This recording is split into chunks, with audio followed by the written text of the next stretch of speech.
Welcome everyone to the second in our 8-part webinar series sponsored by the Chippewa River Writing Project at Central Michigan University. It is April 28th, 2020, and we are all still trying to figure out reasonable expectations for remote learning. I know that with my own teenagers, I am struggling to figure out what some of their expectations are and what their teachers' expectations are too.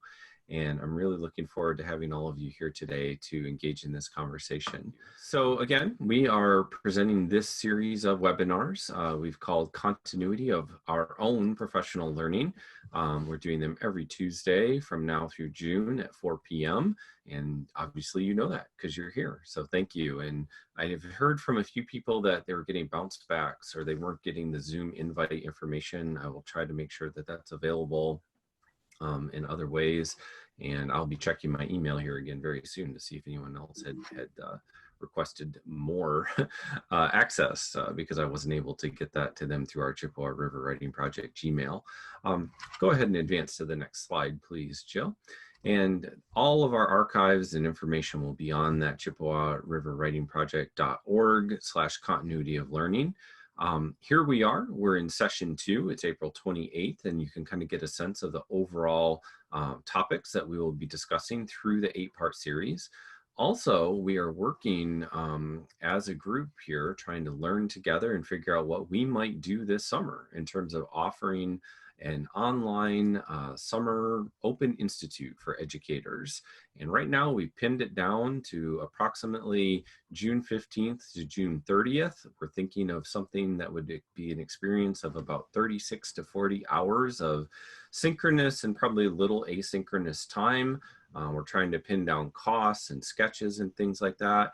And at the end today, I'm going to ask everyone if we have some interest in that to share a little bit more contact information with me so I can reach out to you, even though we have your contact information for the webinar series. All right, we'll go to the next slide. Thank you so much. A couple other quick things. I can see already most of you are trying to figure all this out as well and figuring out what it means to be in this moment of remote learning. And I won't read through all these questions like I did for our first session, but I think they're worth having up here on screen just as a reminder that we are all trying to figure this out. There are no right answers, and it's going to look a little different for everyone in your different and unique teaching and learning context. Thank you, Jill. A couple quick notes. Many of you are already observing really great Zoom etiquette. We really appreciate that with monitoring your mute on your microphone. There will be some time for participation later. There's that quick new little way to get to those URLs that Zoom doesn't let you just hyperlink on anymore. You can highlight it and then do a right click to open that URL. And again, if you want to save the chat and any of the resources that were linked in the chat at the end of the session, before you log out, be sure to click on that button, the ellipses there, and save the chat. With that, I think we can go to our next slide. And that will be just about all I will have to say. So I'll be really quick here just to let you know that all the teachers who are affiliated with the Chippewa River Writing Project and doing this series are donating their time, talent, and energy. We are an organization that is funded right now through grants and professional development contracts. And so if you feel so inclined and are grateful for the work that these teachers are doing and would like to support further work from the Writing Project, we'd invite you to go to giving.cmich.edu and select the Writing Project as the organization to which you might make a donation. And also, if you or your district or your curriculum director or your superintendent, someone else might be interested in learning more about how we can work with you through these times of remote learning and into the summer and even into next school year, please reach out to me directly and you can see my email address there. So with all that prefatory information done, people in here from the waiting room, all those good things, we've got the slide deck working. Jill and Sharon are about to take it away and introduce themselves. I will be here monitoring the chat room and certainly helping out as needed. Jill, you ready? I think so, as ready as I'm ever going to be. I know. All right, fantastic. Yes. All right, well, take it away. Thanks so much. All right, well, my name's Sharon Murchie. I teach high school English language arts, primarily junior English and AP Lit, but also a number of electives, public speaking, creative writing, contemporary issues, race in America, etc. I teach at Bath High School in Bath, Michigan. And my name's Jill Runstrom, and I am new to Ann Arbor and Skyline High School, but I am definitely not a new teacher. I have been teaching for 27 years, and I taught formerly in Cadillac, Michigan at Cadillac High School and Cadillac Junior High. I've been a media specialist, 7th grade ELA teacher, an 8th grade ELA teacher, and a high school digital writing and social media teacher. So as Jill and I were talking about this session, what I was really thinking about is how we are really in uncharted territory here. Virtual learning and online learning platforms and companies have existed for quite a while, but it's not something that most of us signed up to do, and it's not something that our students and their families signed up to do. And it's not really something that we had a lot of time to prepare for in this specific environment. So it's important to remember that our primary goal needs to be to take care of ourselves and to take care as best as we can of our students. Jill and I wanted to pull together some ideas, so not only to help our students, but also to give ourselves some grace in this very strange and difficult situation. So my Facebook feed is full of teacher groups that I'm in, all desperately trying to figure out how to get their kids engaged and how to create meaningful learning opportunities for students when we can't be face-to-face. Educational publications are coming at us from left to right with lots of advice, but the end result, at least for me, has been a lot of anxiety and panic. There's a little bit too much advice out there for me, too much information to sort through, like on this slide right here that you are currently viewing. This graphic for me is both amazing and a little bit terrifying. It's a great one-pager, 7 incredible, really important concepts for online teaching, but it also immediately makes me feel like I'm doing it all wrong or I'm not doing nearly enough. Mostly right now, I'm just trying to get my students to show up. And then when I consider my own district's policies, it's hard for me to figure out even where to start. So Jill and I thought that would be a good place to start, to unpack our own district's policies, figure out what it is that we're required to do so that we can then work out what we actually can do and should do, not only for our students, but also for our own mental health. So Jill is going to link you to a Google Doc, or Troy will as well, in the comment section. There's a link to this doc asking what your district's policies and expectations are. So we'd like to give you a couple of minutes to jump into that Google Doc and just briefly explain what is your district doing, because everybody's responding just a little bit differently. And so we'll go silent for just a couple of minutes while you work on that Google Doc, and then we can kind of unpack our own districts. And just as a word of advice to jump into the Google Doc, jump in somewhere in the middle, not in the very beginning, so that you don't get booted out or overwrite each other.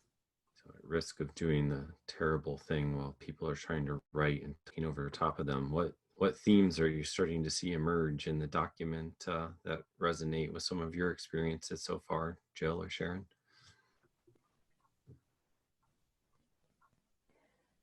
Well, it's actually interesting, kind of all over the place, because I see some doing like ELA and math lessons every day, which is what my own 5th grader, he's in 5th grade, yeah, what my own 5th grader is doing. And then others where it's like a subject per day or 2 class meetings a day. So that's kind of interesting. It's actually pretty random. The thing that does seem to hold steady is the amount of time that students are supposed to be working. So that seems to align with at least the requirements that Michigan Department of Ed put out. I'm not sure how many people we have here that are not in Michigan, but seems to align with the workload that Michigan was putting out as a recommendation. Right. And as we're waiting for people to add their items there, quick little anecdote when we got the letter home for my own students, again, all of whom are in high school at this point, and they saw the recommended amount of time per day little schedule at the bottom of that letter. My one son, who is either a little sarcastic or astute, depending on how you want to look at it, was like, why do we go to school all day if we're only supposed to be spending 30 minutes on each of these? Like, that raises a really good question about, and on the one hand, yes, what do we do in school all day? But on the other hand, about the social nature of school and what all the intangible benefits, of course, are of being together. So anyway, I found that pretty unique. So for the sake of time, Jill, do we want to move on? We can talk about our own policies and then what we've done with those. So in Ann Arbor, I'm expected as a teacher of freshmen to provide 2 lessons per week. And we teach on a block schedule now. We don't normally when we're in face-to-face classrooms, but we're currently on a block schedule. So the kids who are first, third, and fifth hour get their lessons from me on Mondays and Wednesdays. The kids who are second and fourth hour get their lessons on Tuesdays and Thursdays. And then everyone checks in on Fridays for just a quick check for understanding. The lessons should take no more than 30 to 45 minutes to complete at home. Grading is on a credit completion basis or no credit. And students have to complete, because we started with 9 weeks to go in the trimester. So at 2 lessons per week with 9 weeks to go is 18 assignments or lessons total. And students have to complete 10 out of the 18 to earn credit for the course.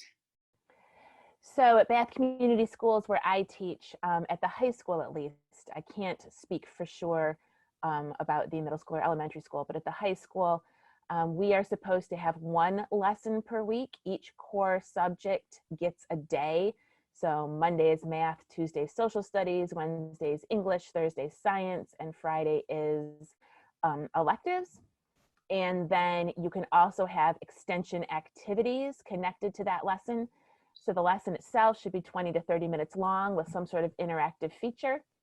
And then extension activities should not exceed 20 to 30 minutes a day, although they did say that you could ask students to read for longer than that. But basically 20 to 30 minutes a day, 1 lesson a week. Grading is credit or incomplete.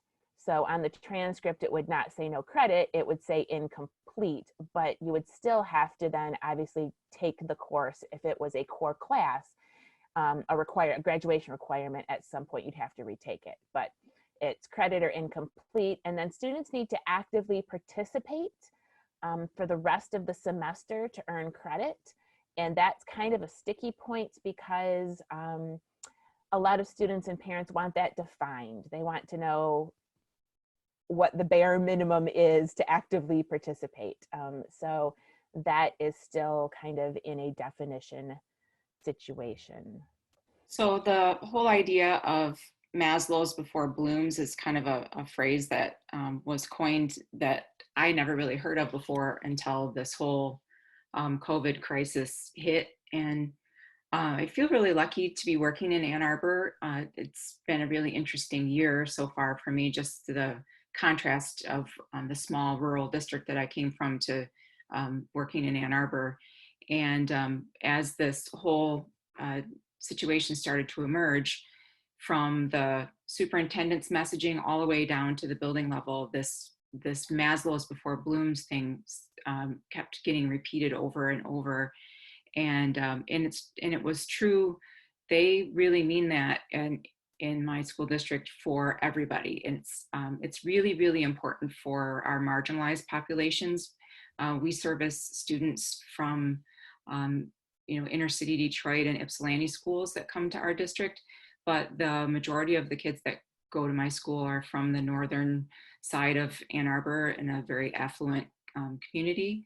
But I don't know, what your own personal opinion is of this this particular situation. But for me, it's been emotionally more taxing than I ever thought it would be, because I don't think of myself as someone who lives in a marginalized situation. So so they have really emphasized that we need to, all of us, take care of that whole idea of Maslow's hierarchy before we worry about, you know, the actual learning of the curriculum. And a lot of PD was offered to us in Ann Arbor as we started this, in hopes that we could really quickly shift from the face-to-face classroom environment that we all really feel comfortable in and have gotten pretty good at, to now trying to figure out how we're going to deliver content online. And one of the things that I was given the opportunity to attend was this webinar by Zaretta Hammond, and I don't know if you're familiar with her work. I was not until I attended it, and she did this webinar called Moving Beyond the Packet, and it was really terrific. And my one big takeaway was this whole idea of cognitive structures and Maslow's hierarchy, and what that is that we really need to work on during this time of the COVID closure, of not worrying so much about the Common Core state standards, but we need to start building these cognitive structures with kids that they can become independent learners, and that we can support them in that pursuit. And that is how we're going to keep our marginalized kids moving forward. And her quote that she had in this webinar that I wrote down, I actually took notes on it. I was struck by it. And she said, "How do we MacGyver equity so that we're maintaining that cognitive growth for all of our populations?" And so really, it's just really not about the curriculum that much right now. And I feel like my school district supports that idea. So here's Maslow's hierarchy. You know, I think we all feel like we're super familiar with it, but in terms of, you know, food, shelter, water, you know, the very bottom level, that physiological needs, but there's a lot more to it than that. And what I really think is interesting about the work that we've done during this time is that I think there's a lot of really meaningful things that can be done within this hierarchy, that we just, you know, grind our way through all of that, you know, stuff that testing requires of us and evaluation requires of us, that we don't really get time to dig into this. And I've found this to be really quite meaningful and valuable for both me and the things that I'm thinking about when it comes to what do I want the kids to know and be working on during this time. All the way up to self-actualization. You know, what is it that we can find that that we desire to become the best that we can be? You know, there are teachers that I work with that are doing passion projects with their students, and that's their entire curriculum that they're working on from now until the end of the school year. And the teacher isn't designing anything, so it's really interesting. So the motto in our district has been to keep it simple. We've been encouraged by administration to go slow and to not move into new content, but rather to provide extension activities and interesting exploration activities that are content-based, but not necessarily striving towards mastery of new content. And the focus is supposed to be on connecting with students and on giving feedback. So we're not giving grades, but it's feedback only. There's not a top-down plan on how or what lessons should be. And there's no top-down template or requirement other than the time requirement and which day our day is. So that's been interesting, because really every teacher's an island and everybody's doing it a little bit differently. And I can tell you that my initial mistake at the very beginning of the now required content was I was giving too much information to students.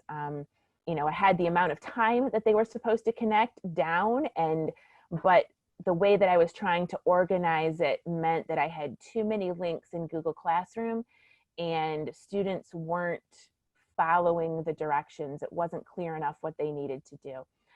So now I create a weekly HyperDock and I put everything on the HyperDock step by step. And so that's how I've managed my own workload, but also tried to really keep it simple for students. And in contrast, I have had a really different experience. The two things that I think Sharon and I have in common that are pretty important are the emphasis on simplicity and the HyperDock. I think it's a really key feature. But I work in a grade level team because my school is so big. There are, I think, 6 or 7 teachers that teach just ninth grade English alone. And so rather than having, everybody building lessons each on their own, we work in teams. So there are 3 and 4 person teams for each grade level. And those people build the lessons for that particular grade.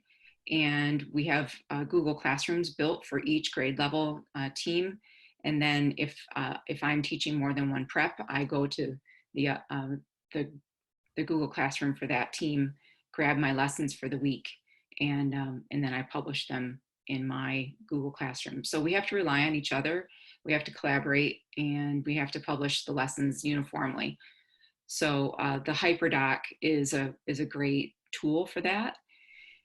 And we have been instructed to try to work on lessons at a minimum 2 weeks ahead of time. So the idea is, because we are in southeastern Michigan at the heart of where the COVID cases are, that the idea was that if anyone were to get sick or any family member were to get sick, is that I could step away from my teaching duties and someone else could take over for me and know exactly what's going on in my classroom with my students. So this is the top portion of my HyperDock that I use. It was designed by one of the curriculum people in Ann Arbor schools. I didn't create it. And the simplicity of it is great. The kids know what to expect. The messaging is always positive. There's one learning goal at the top. It keeps it really simple. And the tasks are divided up and given a time limit. The time limit, I think, is really important, because if I am thinking, as I work with my teammates, if we're thinking that something's going to take 10 or 15 minutes and a student reports back, I worked for an hour on that, then we need to go back and reevaluate. And it's also a great tool for the kids too, so that they know about how much time something should take them. So at the top of every learning or every HyperDock is the learning goal and the task. And then as they scroll down, then they'll see the lesson itself. It's usually 3 to 5 steps long. It's not terribly long. This is a lesson that we did on rhetorical analysis. And so we gave the students a visual, and there was a video that one of the teachers created where she did a mentor text for the students and showed them with a different visual exactly how to fill out the graphic organizer that's in step 2. Students would type right in the graphic organizer their answers. And then in step 3, that you don't see on the page, on the slide, the students have to, once they go through that work, then they have to do a short analysis paragraph. So that is the lesson for the day. And then every lesson, we take kids safely in and safely out. We start with a welcome, we start with the expectation, we start with the tasks broken down. And then every lesson ends with this kind of, emotional check. Are you confused? Do you need help? There's a box there.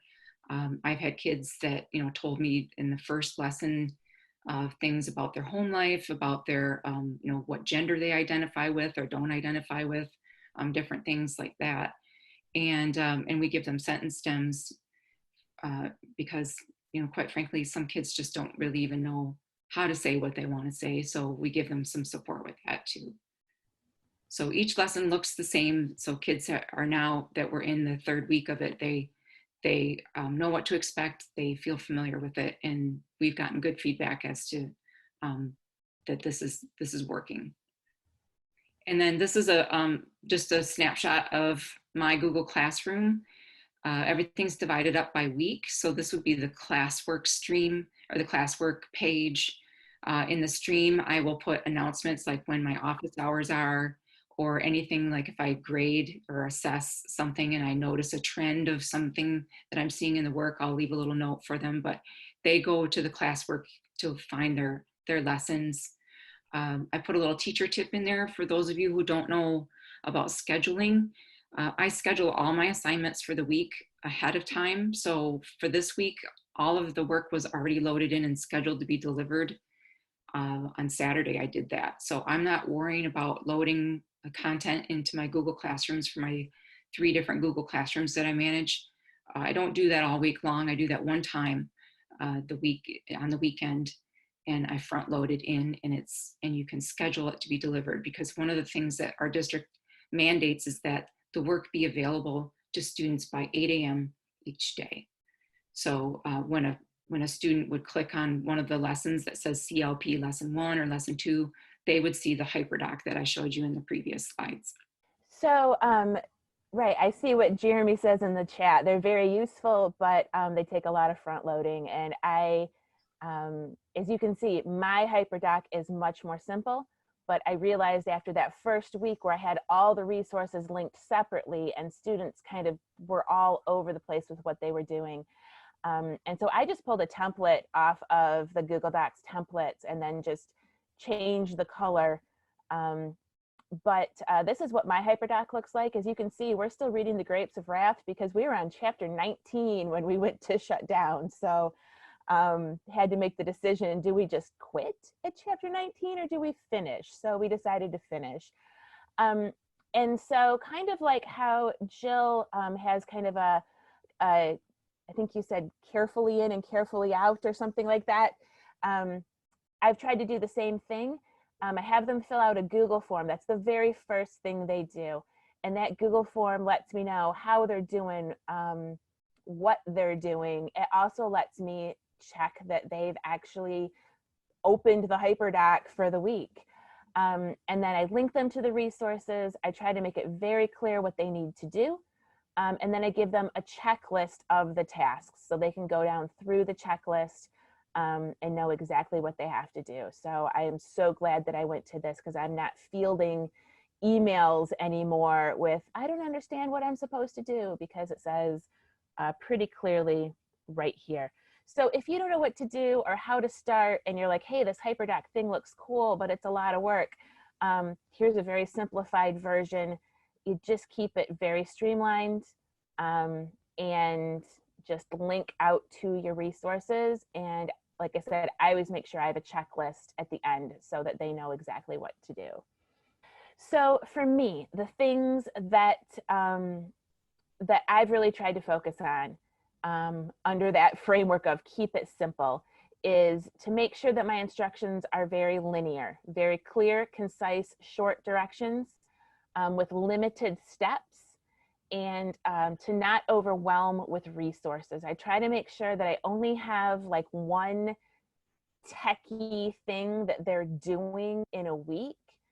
So they're not going out to 15 different places, but they're actually just keeping it pretty simple. I do try to give them some limited choice, a few options, but again, those choices are simple. So for example, that HyperDoc that we saw in the previous slide, they needed to compare and contrast 2 of the intercalary chapters that they were reading or listening to, because I always provide the audio as well with timestamps. But they were supposed to compare and contrast, and they could do it through Flipgrid, or they could just simply call my Google Voice and leave me a voicemail. Or they can take a picture of it and turn it into my Google Voice. So some options, but very simple options. And then I try to make sure that there's always a low tech option. First of all, to make sure that I'm not stressing the kids out and adding anxiety, but also because we have kids in our district who don't have good internet access. They don't have a hotspot. They're only using their phone. They have limited data. We did hand out Chromebooks, but we didn't hand out any sort of solution is to make the Wi-Fi at the schools strong and the kids can sit in the parking lot. That's not a great option. Or they can sit in the parking lot at Dollar General and connect there. That's not a great option. So I try to make sure there's always a low-tech option for students. They can do something on a piece of paper and take a picture of it, send that to my Google Voice, and that is just as good as doing something techie like recording a Flipgrid. So I try to make sure they have those options, because at the end of the day, we don't want to overwhelm them. So this is some feedback from the Google form that I put at the beginning of the HyperDock. Like the very first question, how are you doing? And this way I can check in, and here you see I've got a couple of kids that said I'm really struggling with my mental health. And so those 2 kids I can reach out to this week, give them a phone call, send them a remind message, whatever I need to do, so that they can, so that I can connect with them and make sure they're okay. And then this one question you have from me has been really valuable, because you can see there some of the questions they're asking, you know, will the work keep getting harder? Should I still take AP Lit next year? Right? So some of those are very technical questions, but then other questions like, how's life? How are you handling it? They just want to talk, right? And so that gives me a chance to see, because I mean, they're not, most of them are not going to take the initiative to check in during my office hours to talk to me, but they'll ask a question here, and then I can email them or I can text them through Remind and respond. So that gives that bit of interaction. And then if you can go to the next slide, here's a couple other questions I asked. The question with the green bars, had to do with their grade. And so this was, I was trying to get them to take ownership of, you know, I was passing and I'm going to keep doing the work so that I pass, or I was not passing, but I want to, please help me. Or I was passing, but I'm done. So this way I get them to take ownership of what they are going to do. And then I also asked them what kinds of activities sound best to them. Most of them said, well, whatever, I'm flexible, but you can see, you know, 17.9% at the time of this response said things that I can do old school with paper and pencil. Like, all right, that makes, you know, that helps me know when I'm building activities that I have a chunk of students who want old school paper and pencil things to do. And so that can really help me in my design. So the next thing that I just want to briefly talk about is Zoom. What about Zoom? What about those interactions? And again, I want to stress to keep it simple. First of all, tech issues abound, right? We know that there are tech issues out there. I have tech issues with Zoom myself. I only have Chromebooks in my house and bandwidth that 5 of us are sharing. So Zoom takes up a lot. I also know that in my house, I have a 5th grader, an 8th grader, and a senior. And all 3 of them, before every single Zoom meeting, have almost a mini panic attack. You know, they're terrified about what they'll look like, too many chins, it's a bad angle, the lighting's bad, is it going to be glitchy? You know, an hour before that Zoom meeting is supposed to happen, there is a lot of anxiety, even just in getting connected and making sure my mic's right. And so I just want to caution us that Zoom and Google Meet are great pieces of technology that we can use, but we need to make sure we use them meaningfully and in a limited way. Very specific tasks. I use Zoom for one-on-one conferencing, writing conferences with students. You know, I can do a share screen and we can work through their essay one-on-one. For office hours, I use them for timed writes as we're preparing for the AP Lit exam. So we actually, you know, write together on camera, but it gives us all a chance to work in that high pressure environment. And I use Zoom for students who just want to chat, right? They're just lonely and they want to talk. And so they schedule a meeting with me and we Zoom and we just talk. I've got a couple students who do that every single week. So those are great ways to use Zoom.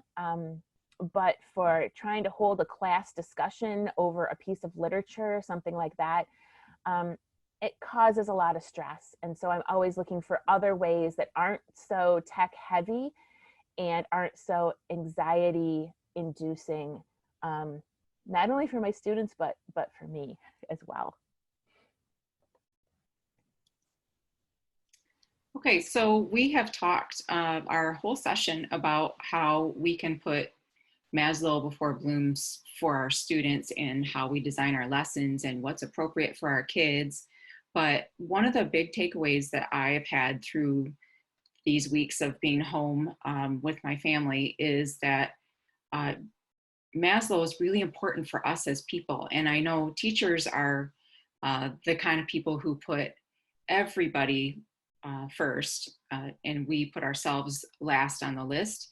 And so what I have found is that it's really important for us to do things that are, the term self-care is another thing that has come up a lot while I've been at home.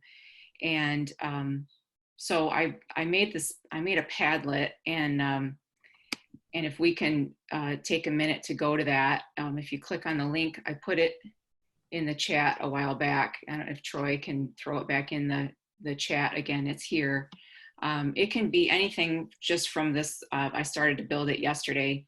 If you guys have something just quick, you don't have to put, links and pictures like I've done. You can just type in things that you can think of to share that you've done that are kind to yourself for this time of closure.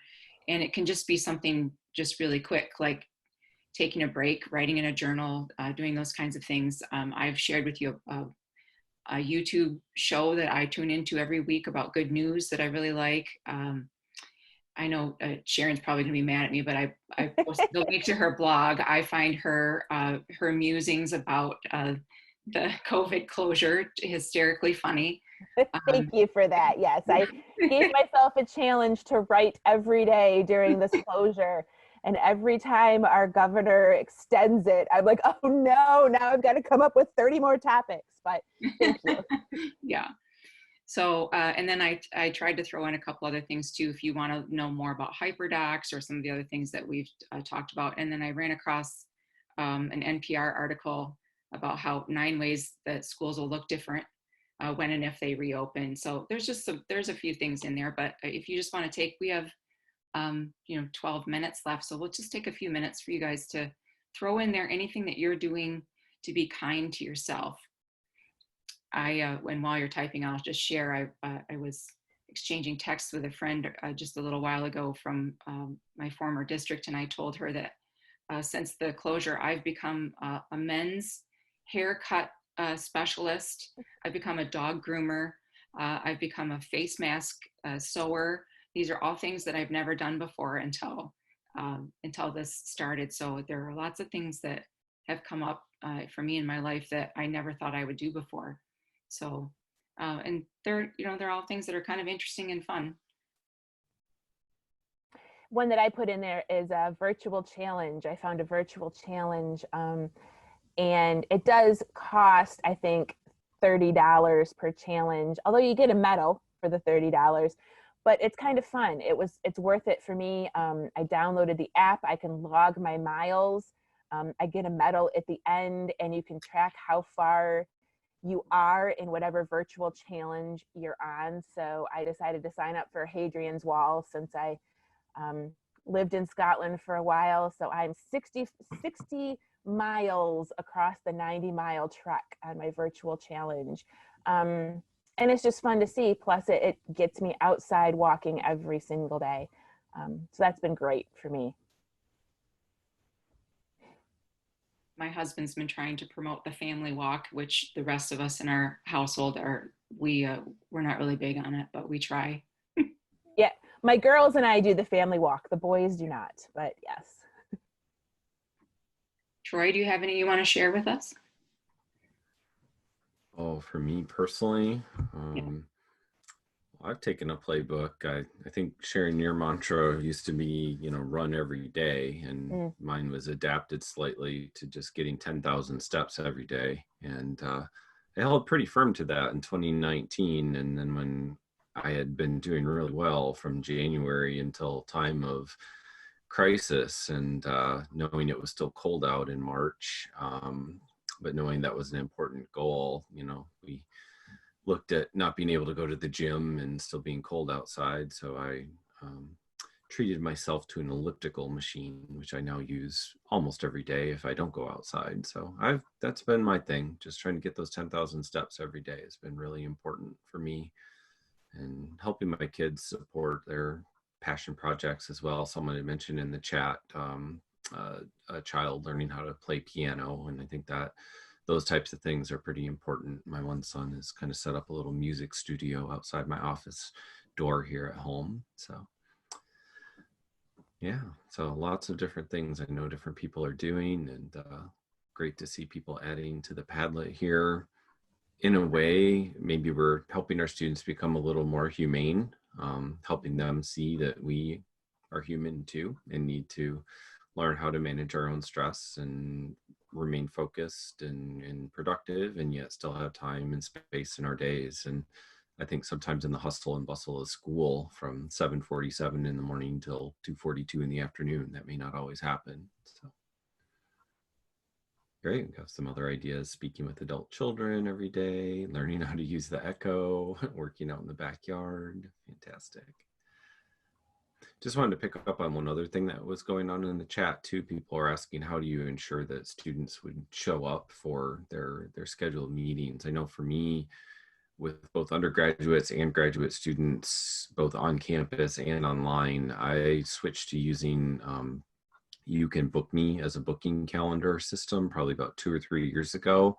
That has saved me countless emails and has generated lots of just ease of use. People schedule, if they need to cancel, they can cancel through the email system and all that. And then it sounds like, Sharon, you use Simply Book Me. What's your experience been with that one so far?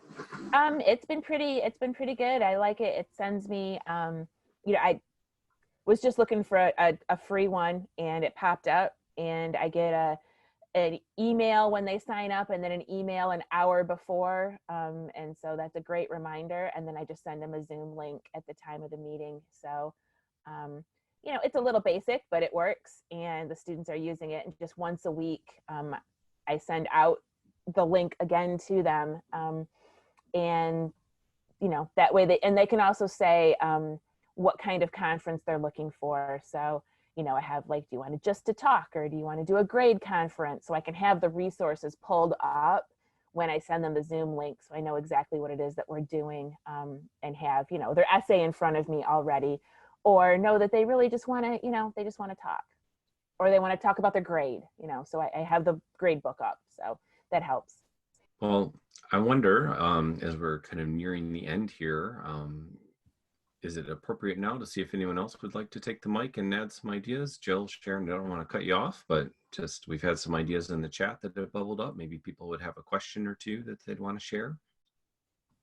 That sounds great. We don't really have anything else. We just had the Maslow's hierarchy of needs slide at the end, which that was it. So sounds good. And I've got a little bit of information to share at the end. I also have a poll that I want to take today, because I've got a specific pair of questions that I'd like to ask everybody, but we'll give our guests a moment. Anyone want to take the microphone and share some reasonable expectations for remote learning that you're seeing either through your own school or district, your own classroom, what's working well for you with your students? Again, the whole theme behind this 8-part webinar series is that we started as a study group, and we said, let's make our practice public. We're asking questions. We don't have all the answers. So we're curious to learn from you too. Are there other strategies that you're trying to support reasonable expectations for remote learning in your context? If anybody is still inclined here before the end, certainly we'll have a moment or two more to have you hop on, and we can always hang on after the recording ends if you're feeling like you don't want to be recorded for posterity. So as Jill's brought back up on the screen here, we are in the midst of this 8-part series, Continuity of Our Own Professional Learning. Next week, we are going to be thinking about how to facilitate online class sessions in video. So whether you're using Google Meet or Zoom or some other platform, we want to think about ways in which we can have those discussions be thoughtful, productive. What is it that we need to do before, during, and after those sessions to make them thoughtful and productive and have students engage as much as possible? So we are also curious to hear your thoughts. I'm going to launch a poll here in Zoom in just a moment. Our group has been thinking, what might this look like for us this summer? As a National Writing Project site, one of the things we try to do is sponsor some kind of summer institute. That can be a full invitational institute, which usually stretches out over a longer duration, like 3 to 4 weeks. It could also be an advanced institute for our own teacher consultants, or what we would call an open institute. And this summer, we're thinking about doing an open institute related to digital literacy and teaching and learning in remote settings. So thanks, Brian, for the kind words in the chat there. I'm going to launch a poll. Hopefully this will work and show up on your screen. There are 2 questions. The first one is, and I'll read it out loud just so everyone can have it and hear it here in the recording as well. How likely would you be in attending what would probably amount to about 36 to 40 hours of professional learning over the course of about 2 to 2.5 weeks? We imagine some synchronous and some asynchronous.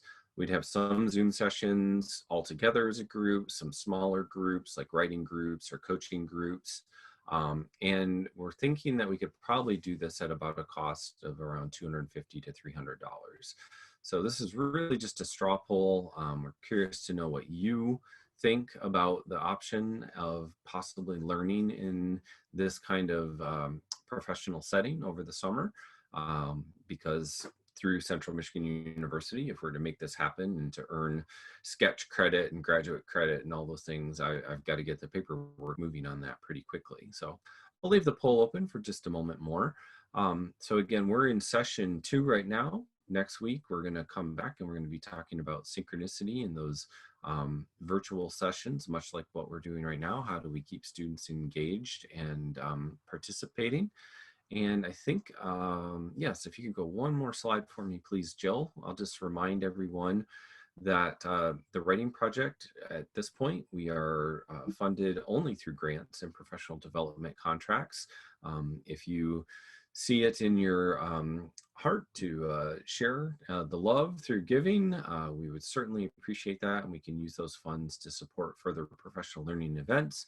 And also, if you are so inclined and would like to share my contact information with your curriculum director, superintendent, technology coach, department chair, whoever that person is in your district that leads the professional learning, please let me know, and I will be more than happy to carry on a conversation with them, starting on email, and can certainly meet by Zoom or on phone or anything like that. So thank you so much for sharing your results. I'm just going to end that poll right now.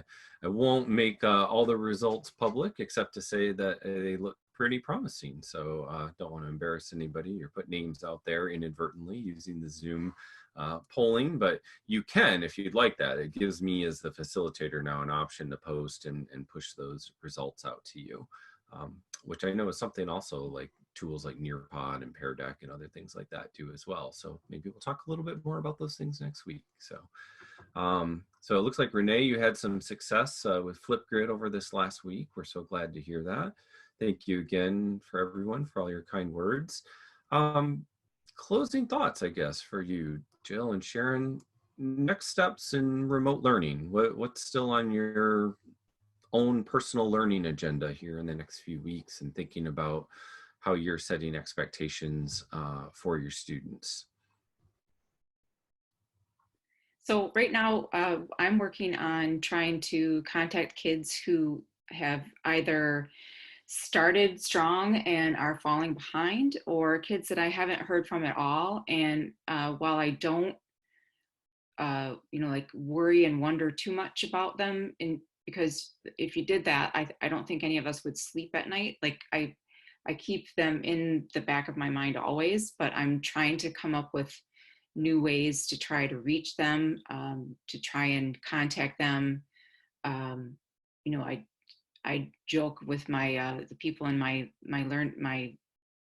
teacher team, like maybe we need to give out like, you know, pizza coupons or something. I don't know, but I trying to figure out ways to reach kids that aren't showing up, and because I'd hate to see them drop off. I wonder sometimes if they think, oh well, school, there's no school, so I don't have to go, and they're gonna come back when the doors of the schools reopen, and they're going to realize that they lost credit for classes that really wouldn't have been that big of a time commitment to just keep things rolling. So that's what I'm wondering about today. Tomorrow might be something different. Very well might. And how about for you, Sharon? What's on your mind as you're thinking about next steps in remote learning? So as I was looking through the Google form comments and questions, a couple of students said that since every teacher was doing it differently, they were really confused. And so I'm wondering if I can come up with something to help my students manage the workload in other classes, right? I've been very focused on, okay, this is what you need to do for me, but see if I can come up with, you know, something, a graphic organizer or something that I can push out to my students to help them organize their whole workload. Because I don't know that they have the tools for that. And I didn't really think about that. I was thinking, I teach English and public speaking and AP Lit, and this is what I'm doing. But, you know, they're managing math and science and phys ed and art. And so I need to think about that and come up with something to help them manage their load. That's my next step.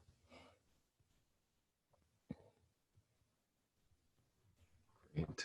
All right. Well, thank you both so much for taking the time and energy to plan. I hope it was useful for the two of you to have these collaborative conversations and learn a little bit about what was happening in different districts.